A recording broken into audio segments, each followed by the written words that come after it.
Chevy has recently released the full packaging and pricing information for the upcoming 2026 model year of its popular midsize truck, the Chevy Colorado. And for its fourth model year in production, there are going to be some just very minor changes to packaging and pricing, which we're going to cover here in today's video.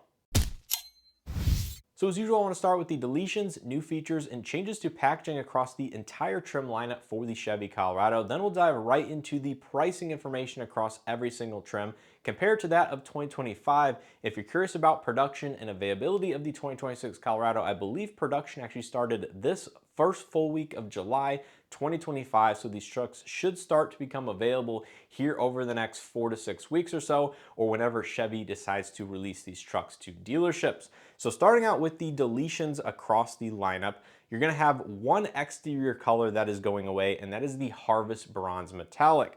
Now this was a very deep, rich kind of off beige or brownish color depending on how you see it and what sunlight, but Harvest Bronze is going to be the one exterior color going away. In terms of other features going away, a 20x9 high gloss black aluminum wheel design is not going to be available anymore. And finally, the engine cover appearance, or the plastic cover on top of the engine, seems to be either going away entirely across every high output 2.7 liter turbo that's standard on every Colorado now, or it's going to be one iteration of that is going away. New features coming. There's going to be one new exterior color, and that is the white sands exterior, which is also going to be found on vehicles such as the Chevy Equinox and some other Chevy products. So that is kind of an off-white, kind of reminds me of like a toasted marshmallow color, if you will. So kind of a whitish beige color. There's going to be two new 20x9 wheel options becoming available. One is going to be a machine face with a brazen painted pocket, and the other one is going to be a full high gloss finish. And I'm not sure I have images quite yet of these new wheel designs, but the build and price tool will likely become available here over the coming month or two. So make sure to stay tuned to Chevy.com for all of that information. Now finally, in terms of packaging changes, really no major changes other than some order codes for the two-wheel drive and four-wheel drive LT trims in specific. So those are all of the changes, new features, and deletions coming to the 2026 Chevy Colorado. Now let's dive into the pricing information across the board. So starting out with the two-wheel drive work truck, or the entry-level price point for the Chevy Colorado, this will now start at $34,495, including destination, which represents a $1,000 increase over that of a 2025 equivalent truck. Four-wheel drive gets the exact same $1,000 increase, starting at $37,795. And I do have all of the option packages for the work truck listed below that with their MSRPs in terms of that package, which did not get any changes compared to 2025, although there is the availability of a new work truck custom package, which is a dealer installed package, believe it or not, for $1,145, includes running boards, I believe a soft tonneau cover, and a handful of other items just to spruce up the appearance of the work truck and add some functional benefits as well. Moving on to LT, two-wheel drive LT starts at $38,095, which represents a $700 increase over 2025. And similarly, a four-wheel drive gets the same $700 increase at $41,395. And the main option groups for an LT is going to be the LT Convenience Package, which includes the Technology Package for $3,570 and an Advanced Trailering Package for $945. No increases in price there. Trail Boss only comes in four-wheel drive, as we know, starts at $42,495, an $1,100 increase over 25. And the only item worth noting in terms of pricing change for the option packages is the Midnight Edition now is $4,195, which is $800 less than it was for 2025, at least at the start of production. So that includes the 40-inch light bar, the sports rack out back, some gloss black appearance bits on the exterior of the truck, and all in all is a pretty expensive option, given it doesn't add a ton of functional benefit to the truck, but certainly does add some curb appeal nonetheless.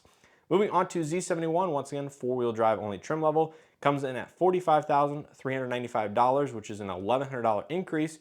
And the Z71 is the one trim level in specific that actually gets a slight decrease in some of the available option packages. So Z71 Convenience 3 is $970, which is a $445 decrease. Does not remove any features from that package, so still has ventilated seats, heated steering wheel, things like that.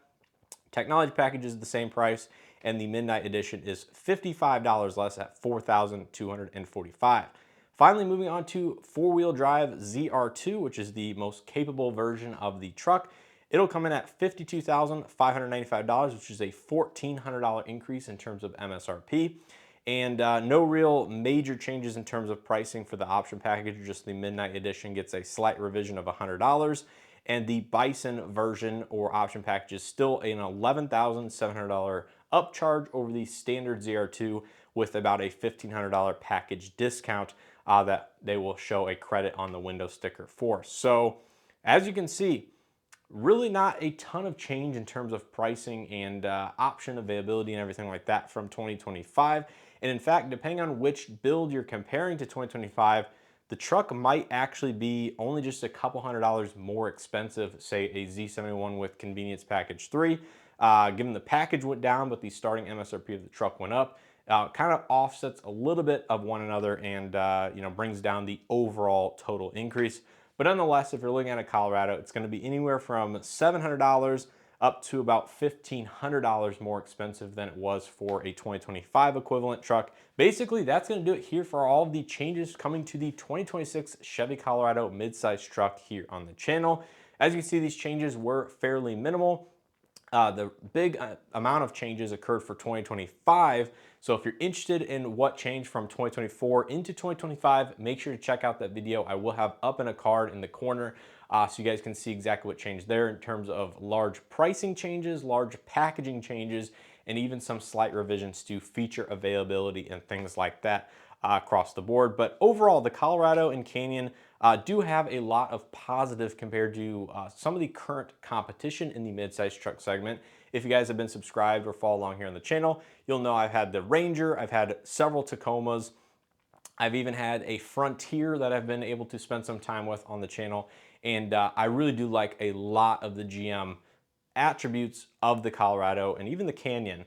However, there are a couple things that stand out to me as being behind the times, and one of those things is the driver assistance technology. When you compare it to the Ranger and the Tacoma, the Colorado and the Canyon don't even have lane centering on their driver assist systems, and the adaptive cruise control is a camera-based system, which is not quite as robust in my opinion compared to things like a radar-based system. So things like that seem to be falling behind. I'm kind of surprised that they haven't done a little bit more updating of the truck as time has gone on, but maybe a full mid-cycle refresh will be coming here for 2027 model year. We will have to wait and see.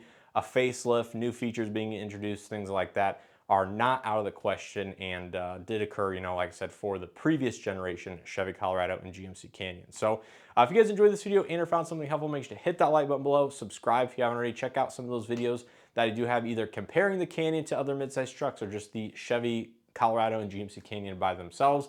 And with all being said, I appreciate continued support and hope to see you guys in the next one.